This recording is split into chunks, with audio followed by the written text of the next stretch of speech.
and welcome to the Art of Decluttering podcast. I'm Amy Revell. And I'm Kirsty Ferrugia. How are you today, Amy? I'm good. It was my birthday on the weekend. It was. Happy birthday again. Thank you. I'm so excited because we bought dining chairs on Saturday. So that was the best birthday present ever because we've been progressively breaking our old chairs because they're so old. And we're at the point now where we've had to have stools around the table. So I am ridiculously excited about my beautiful dining chairs that are coming. Yeah, when are they coming? They said only 10 days. Ooh. Oh, I know, right? I'm like, they are beautiful. Good. Beautiful. You can I feel like you could sit in them for hours. Mm-hmm. Like our current chairs we bought, they were like $40 per chair and we couldn't afford anything more than that. But they feel like it. And so then I upholstered them myself probably 7 or 8 years ago. And they're just not very comfortable. They're just like a flat bottom, a flat back. That these feel like very adult chairs. So I'm pretty excited. I didn't think I'd get this excited about dining chairs, but, you know, that's part of getting older, I guess. Yep. The joy of being in your 40s and having money to be able to buy furniture. Yeah, because we bought the table in December and we're like, table was expensive, so we had to save up for the chairs. And then like I negotiated a really good price and I was so happy. And so it's been a lovely weekend celebrating my birthday and dining chairs. We're talking about nothing to do with either of those things. However, in today's episode, this is a part 2 of our travel, and we're not sure quite how many parts there are, but this is part 2. Last time we talked about like getting organised and decluttering and packing and preparing, and today we're talking about the actual travelling. Yes. All this stuff that I wish I was doing more of.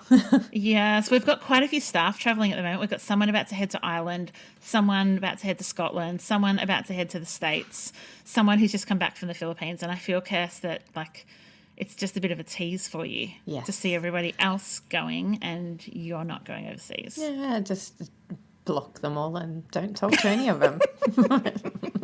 You'll only talk to people who only go within like 10 kilometres of their house. Yeah, basically. I love it. Yeah, so we have done an episode called Travel Bags. That was done last year, and there's also the sharing and the borrowing economy could come in use in this as well. So yeah, we are excited. I am very excited for you if you are traveling. If COVID is letting you travel and you're getting to go overseas because for whatever reason, and I'm really happy that people are able to visit their families now. Yes, that's huge. Yeah. So again, whether it's corporate travel, if it's backpacking, if it's taking your whole family on a holiday, be it to Queensland or Fiji or Spain, taking the time to plan, be organised and pack well can set you up for a really, really great trip. So we take a packing and a planning focus today with some decluttering tips thrown in along the way. So these are all... Lots of our community members have asked for this topic before, but here's just a few of them. Rochelle, Mandy and Pip have asked for these. So we hope we can live up to your expectations of us. We mentioned last episode a little bit about how to plan well for when you're going on holidays. So we talked about like planning your stuff. So your suitcases, your packing pods, your chargers and all that type of thing, to making sure that they're all in a specific and placed together, categorized so you can grab them when you need them.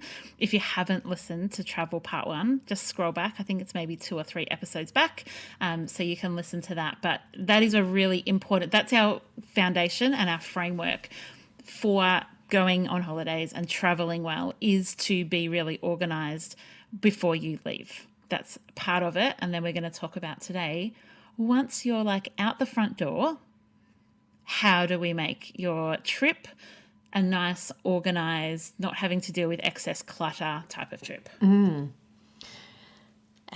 Yeah, and the whole planning side of things. So, what time's your flight or your train or your transportation to that destination? How long before that do you need to be at the airport? Like, for instance, in Australia, for domestic flights, you used to only have to be at the airport 1 hour beforehand. But because we've got such low staff, they've got huge staffing shortages in that travel industry at the moment, and across every industry at the moment because of ongoing COVID and now flu and now gastro and everything else that 2020 has thrown into the future at us. They're saying now, even for domestic travel, to be there for 2 hours before your plane to ensure that you get through all the security measures and making sure that you get your luggage on the plane and everything. All of that entails. So just thinking about how long it is do you need to be at the station or at the airport or wherever it is, however it is that you're traveling. So planning that really helps. One of the things I think is helpful is to kind of have a person who's the responsible for the logistics of the holiday. It doesn't mean they have to do all of the planning, but it means that if you've got a big family or if you've got kind of teenagers who want to know details, you might choose to have it in your family WhatsApp or in a calendar or somewhere like that. But there is a key person. So it's like mum's the one or dad's the one or, 20-year-old son is the one that says, we are leaving the house at this time and I've booked an Uber. Or we're going to the airport and we've got the parking. I think what I've heard way too many times is families who assume that somebody else has dealt with the parking until the morning of, and then it becomes really stressful. So I feel like having just like one person or a list or some way of communicating these, like, this is our flight time, this is the flight number, here's what I'm going to be the one who checks if the flight's running on time. Like, I feel like that stuff has made our personal travel much easier. And it just means that there's not 5 chefs trying to organise, no, we're going to leave it this time, no, we're going to leave it this time, and no, I check this and you check. Like, I just find that much less stressful when there's a point person. Yep. Also really important to know and have a place for all the important documents. So, what do you mean, like shoving them in your back pocket's not good enough? Or like, Home Alone when they swipe the passport into the bin and so don't even realise that they've left a child behind. So, and again, it's having somebody who's responsible for the documents. That person doesn't have to get them all, but that where it is. It's like on one body rather than, everybody has their own boarding pass. Yeah. Too many opportunities to lose something. Or you do, because the person who's really important goes to the toilet at the most inopportune times. And so then you're like all trying to get board, but you can't board because they're calling over loudspeaker for the person who's in the toilet. I really like having documents physically and digitally if you're going overseas. So, I mean, I haven't been overseas. I don't even have a current passport. Like many, many, many people around the world, my passport has expired. And so ours is domestic travel that we've done. But I like to keep it on our phone because it's just simple and easy and it's there when you need it and you don't have to, dig through something to find it. But if you're traveling overseas, I've had lots and lots of good advice that it's worth having some things printed out and just kept in your hand luggage or in your handbag or somewhere where if for some reason you can't get it digitally, you can't access your emails or something like that, you do have things printed. So that can be helpful as well. Yeah. And this is probably really important to do before you even start packing or start traveling is check your passport and make sure that it hasn't expired. They're saying at the moment in Australia that there's a backlog because everyone is trying to get overseas. It's a 6-week backlog, Kirst. Yeah, but then I know other people who have got it in like 3 days. So did they have to line up though? Because in Melbourne last week, so on Friday, there were people who were lining up at the passport office during the night, like 1 a.m. the queues would start. And that was for people that needed to travel like within the next few days. So it's crazy. Yeah. So do that before you having to line up at 1 o'clock in the morning to get your passport renewed. Like maybe, I mean, there's always going to be cases where somebody's passes away and you need to hop on a flight really urgently or is about to pass away. So, but if you're planning, if you've been saving all your COVID money and now using it on overseas travel, maybe check your passport. One of the good things to do when it comes to like those documents is also keeping the documents at home organised. I cannot tell you how many times I've found passports when I've been working with clients and they're like, oh, that's where it is. I've been wondering where my passport was. And so have somewhere where all the passports live, whether it's in a safe or just somewhere where you know where they are, because it is a lot harder to apply for a passport when you can't find your passport. So, you don't want to be running around a couple of days before going, I know that it's in date and I just cannot find it. So keep it somewhere special, maybe in your bedside drawer or where you keep your travel things or in your filing cabinet or with your documents, just somewhere. Wherever you think you'll go to look for the passport, that's where you want to keep them. Yeah, and I think that this is most people have a place where or lots of people do have a place where they put the passport. I think it comes back to habits and putting that passport away when you've had to use it. Like I had to fill in something the other day. Oh, I think it was like a loan or something, and I needed my passport to do that. And so I pulled the passport out of the spot that it lives, and I know and I put it back, but I know lots of times when we go into people's homes they haven't put it back, and that's when that's when it's a swipe or don't swipe situation where they've just like gone, oh, people are coming over, let's clean up, and put all this in a box somewhere and never to be looked at again. And often it's been just in because you've had to pull it out for some kind of verification of identity, and it's in amongst all that paperwork. So it can be really tricky to find. Yeah. So my encouragement is just the finishing off that application or filling in that paperwork is actually putting the passport back in its home, not just cool, press send, it's done. It's actually the job isn't completely finished until the passport is away and your driver's license is away and everything that you needed for that documentation is back where it belongs. Kirst, actually in the last travel episode, I thought of something afterwards that we hadn't mentioned, and that was when you're getting out all the travel gear. And often people have suitcases that are nested or travel packs that are like those pods that are all in together. It's really important to put away what you're not actually going to use for that trip. What I have heard of, and we definitely don't want this to happen to any of our community, is where you've left out the suitcases because you just can't be bothered putting them away. But in that you accidentally leave a packed suitcase at home because what you're looking at is just a sea of suitcases and you forget that one of them you actually put things in. And so it is really, really good use of your time to spend 2 or 3 minutes grabbing the empty suitcases, the empty packing pods, the chargers that you don't need, and just putting them away. I know that when you get home from your holiday, you're going to have to pull it out so that you can put things away again. But you don't want to be caught out leaving a fully packed suitcase at home because there was just too much to have a look at and you got overwhelmed. Great advice. Great advice. Okay, so we've headed off. We're there, or we're at the airport or traveling there. Some really good advice is to get a lay of the land, especially if you've got little kids, kind of see if there's maps or anything to know what the facilities are like before you get there so that you know, okay, I know how to get this toilet training toddler to the toilet.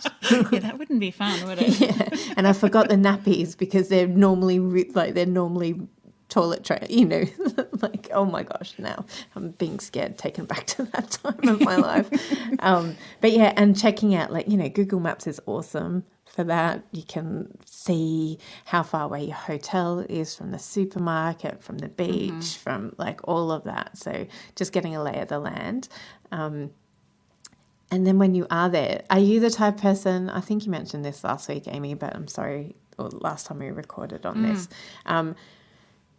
what do you do if you're staying at an accommodation for say more than 3 days? Do you unpack? Oh, we unpack. Yeah, Yeah. definitely. Yep, we unpack and we set up homes for things. So one of the things I used to find really frustrating is when we went to, even if it was just a cabin at a caravan park, or we were actually camping in our tent, or we were going on holidays to a hotel, is because you don't have those natural homes for things, I feel like you're forever going, oh, where are we putting the dirty washing again?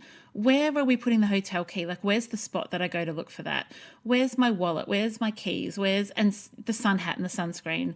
So one of the things I started doing when the kids were little is I would actually set up homes for things rather than just letting them live wherever they landed. And that has served me really well. It's the way that my brain works. It's the way that our family works, is to have homes. And so that's been a really big thing. So the unpacking is helpful, like having clothes in drawers and all that type of thing. The toiletry is actually out of the toiletry bag. But most important for me is like, hey kids, when you bring your bikes back and you've got your helmets, here's where the helmets are going to live.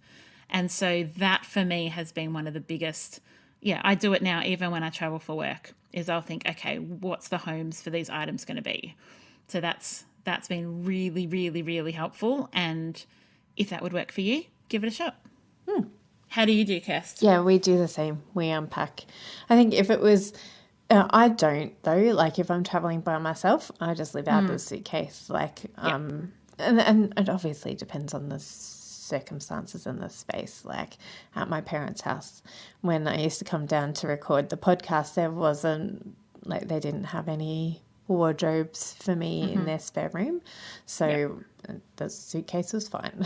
Like I just lived out of the suitcase. But yeah, when we go traveling as a family, we definitely, and we set it up similar to home if at all possible, so that makes it really easy for the kids to know, oh okay, this is where this goes. And yeah, one little hack that I really like is if you go somewhere and you feel like there's not quite the storage that you need, or it's really hard to define, you might have 3 kids sharing a room, but you're like, the wardrobe is really difficult and there's not enough drawers. If you've got a suitcase rather than like a duffel, fully undo the suitcase so it's lying flat on the ground and you can see the whole thing, and slide it under a bed. And effectively, you're just creating underbed storage. So that can be really helpful for the child who's in that bed. And you're like, this is where your stuff lives. And you just pull the suitcase out, you use the things, and you just never zip it up. It's just an open 2 drawers under the bed. So that might be helpful, even if you're going, on a cruise or you're in a caravan park where space is limited. Often there's space under the bed, and you can, if you just chuck stuff under there, it's likely to go to the back. And you may well forget it when you leave. But if it stays in that suitcase as your drawers, you're just giving yourself extra space, and you don't have to try and store the suitcase somewhere because it's being used. great. Yep. One of the things that I think is really helpful if you've got kids that are going on a holiday where there's like particular activities or things like that, it's good to sometimes just give them a heads up on what's available. Sometimes kids can find that really overwhelming. As you get on holidays, there's a new bed, new kitchen, new environment. Maybe I'm making new friends and I don't know all the things of what we can do, but just having some really basics like, okay, every day the plan is that we go to the park before breakfast and then we come home and then we see what we're going to do. Or we're going to eat dinner at a restaurant every night and we're going to take turns in picking what that is. Or we're going to do a late night swim after dinner each night. So just having like some kind of expectation can be helpful. And then it also gives you kind of anchor points during the day. So if you're traveling somewhere where you've got a buffet breakfast, you might use that as an anchor point. So you might say, all right, we're going to aim to have breakfast by 10 o'clock each morning. And then that's your anchor. And then the rest of the day can move around that. Oh, and there's just so many different holidays that I want to be taking right now. Like, you're not even fussed if it's overseas, are you? You're just like, I just want to go. Yeah. And because I'm like, there's planned? so many different ways to plan different holidays depending on what type of holiday it is. Like, for corporate travel, would totally recommend, keeping track of all your receipts, like keeping all of your receipts and, so that you can submit them either when you get back or you can submit them straight away if you've got an online pay portal, whatever. But yes, like, and then, if you're going on a cruise, well, lots of things are organised for you, so you don't have to do too much organising. If you're going camping, like, oh my gosh, Yeah. so many There's so different. many. Yeah. Yeah. Sometimes if we're going on a holiday that we're driving to is I will take the first night's dinner with us. So it might just be something really simple like pasta sauce that I've frozen. And so I'll bring it out of the freezer, put it in a esky or a cooler bag with some pasta. And so I know that even if we get delayed or whatever happens, there's like an easy meal that everyone's going to like on the first night. So that might be something that's helpful for some people as well. It's just thinking ahead, like what's going to make this holiday easy. So some people find the easiest is you don't plan and we just eat every meal out. We do what we want to do. Whereas other people like actually some of those anchor points or some plans is helpful. So it's about knowing yourself and knowing what works for your family, and it might be different depending on what type of trip you take. But it is helpful to know, like, oh, is there going to be a grocery store near where we are or not? Is that even going to be an option? Yeah. Yeah. All good things. Okay, so we've had our holiday. It's time to come home. What's your tip? Well, we talked about how to pack to come home last episode, so go back and listen to that. But it is really important that you do that, like check everything in your accommodation, particularly if you've gone with kids and they've got like little bits of a toy or they've taken a board game or their favorite teddy. Think about things like, oh, did we take a pillow? Because you may not necessarily remember to take a pillow home. Or, if you've got that toilet training toddler, did you take a toilet training pad to put on the bed so you didn't have to change the bed if they wet the bed? Make sure you take that home. One of our strategies is we like go room by room and do the whole accommodation and make sure we've got everything. And then we send a scout in, which in our instance is always Jesse. And we give him like as we're walking out the door, we're like, Jess, do your thing. And he goes in and he checks because he's really thorough. He checks every drawer, under the beds, in the bathroom. And he's like my final little scout, and then we're out. Yeah, and so we went away at Easter to my sister's house and stayed down there, and it was all, well, not all, two of my brothers and and me and one of my sisters, and my parents were there, and we were all in the house. My parents were in the caravan out from the front, but they were in the house a lot, and we were all there. We were the last to leave, other than my parents, but we were there for 4 or 5 days, so the kids' stuff got spread quite far throughout the house, and so that can be tricky when you're in somebody else's house, to find everything because maybe their house isn't, it's not like a hotel room where everything is neat and tidy and very, very minimalist. Most hotel rooms don't have superfluous stuff in them. No, thank goodness. But family and friends' homes do. They live there. And so it can be really tricky to find your stuff sometimes. Or in my case, not to take their stuff home with you. What did you take home? Like iPhone charger. Oh, that's gold. Yeah. So, because, I had put my phone on charge and used my stuff, so I'd taken it, but then I took theirs as well. You took a bonus. Yeah, took a bonus one. So, and we did end up leaving my son's headphones there because he didn't find them. And look, most accommodation places are amazing. If you leave something, I know Cal's left stuff at an Airbnb before and we've just messaged them. Sometimes you just need to put $10 in their account so they can post it back to you, and sometimes they'll just send it back. Also think, is it even worth it? Like if you've just left a charger, do you want to just say to the people, hey, I left my charger, I'm happy for it to be left at the Airbnb for the next people? Like, is it worth it? Is it worth your effort? Or do you just go, oh, well, that's just the cost of holiday and there's an extra $12 I don't have? Yeah. Yeah. Yep. 100%. When you get home and you're unpacking, have a think about how much that you're unpacking that you didn't actually use. Are there like 3 jumpers, 2 pairs of pants, a pair of runners and all these things that you thought you would need and you didn't actually use. Because I think that's a really great kind of, what's the word? It's like a check-in, just noticing, oh, this is what I packed and I thought I needed it all, but I didn't. And maybe that can help you pack next time. I think it is really, really, really helpful to do that. What you can also find sometimes, though, is that some of the stuff you're probably never going to use again. Like you thought, oh, yeah, I always need to take this charger. And then you're like, actually, every place we go has a 4-point charger with USB ports, and so I don't need to take all this extra stuff.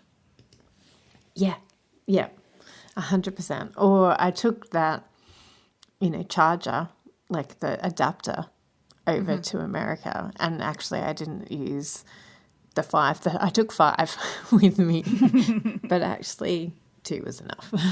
Yeah.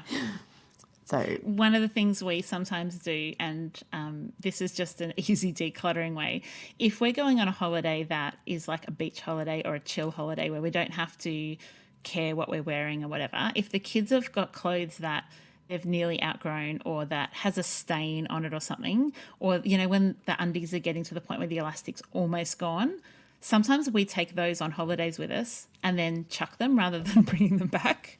So I definitely in the past have been like, I'm going to pack my worst undies for holidays and then I'm just going to bin them. Instead of having to bring home dirty undies, they're gone. So that might, if you've got toddlers, that's not a bad idea. If you've got they've got a little bit of a hole in this, or these pajamas don't quite fit, maybe take them on holidays, but just don't bring them back. We mentioned it last episode, but really, really, really want to encourage you again to fully unpack when you get home. Mm-hmm. You think it's going to take you 15 hours.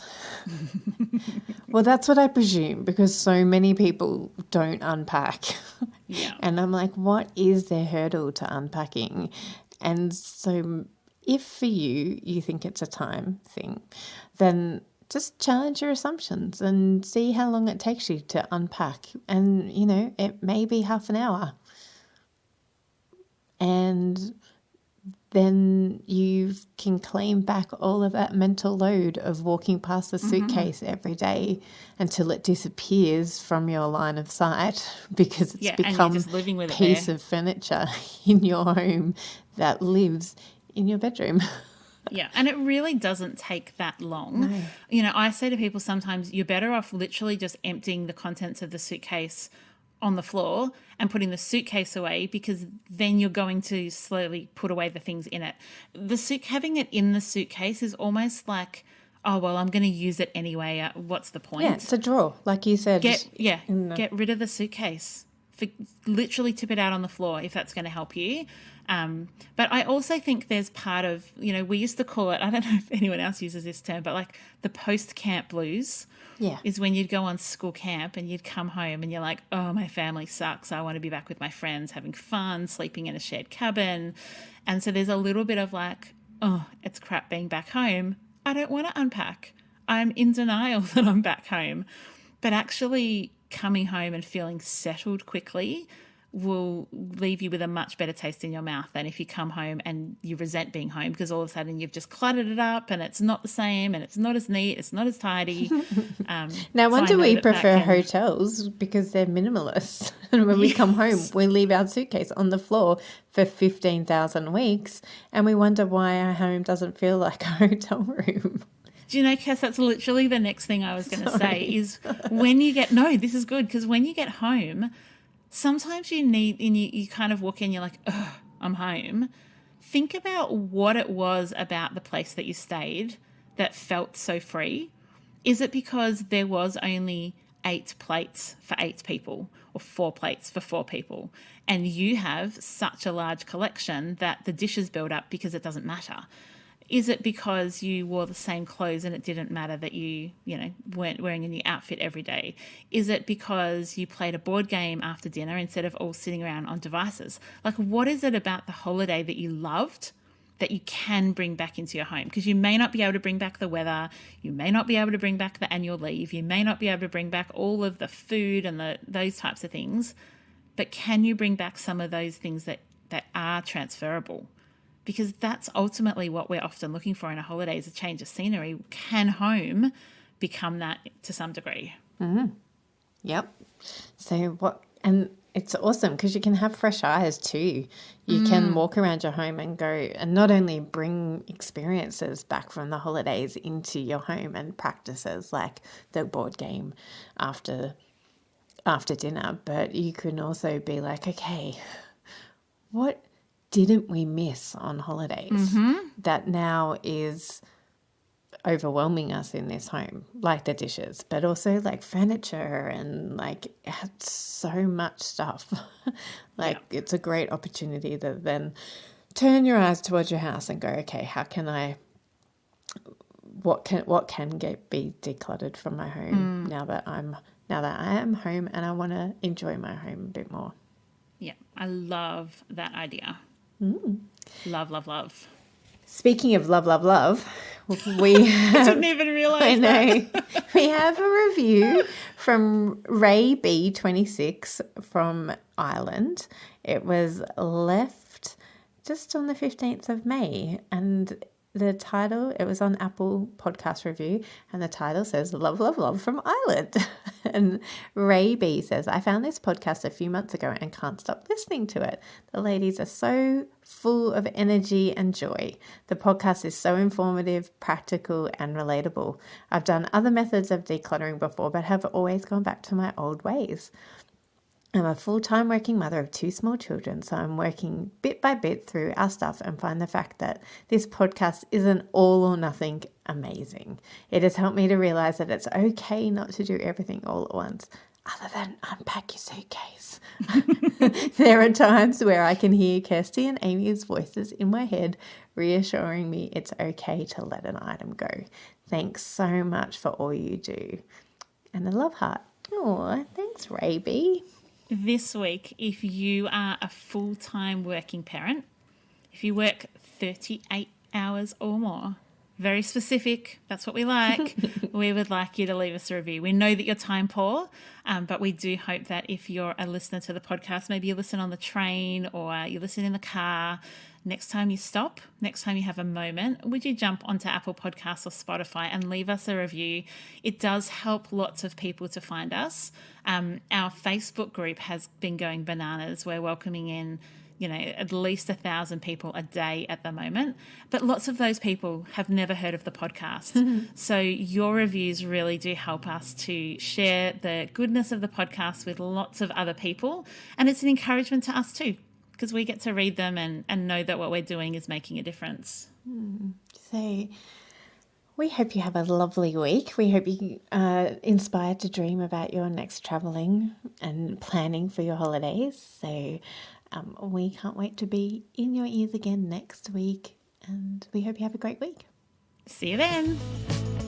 Thanks for joining us. If you've learnt something awesome today, we'd love you to leave us a review on iTunes or Facebook so others can find our podcast too. Don't forget you can see the show notes in your podcast app or over at our website artofdecluttering.com.au. So if there's anything you want more info on, check it out there. If you'd like to join our supporter community, you can do so over at patreon.com/theartofdecluttering. We hope you have a great rest of your day and enjoy the freedom.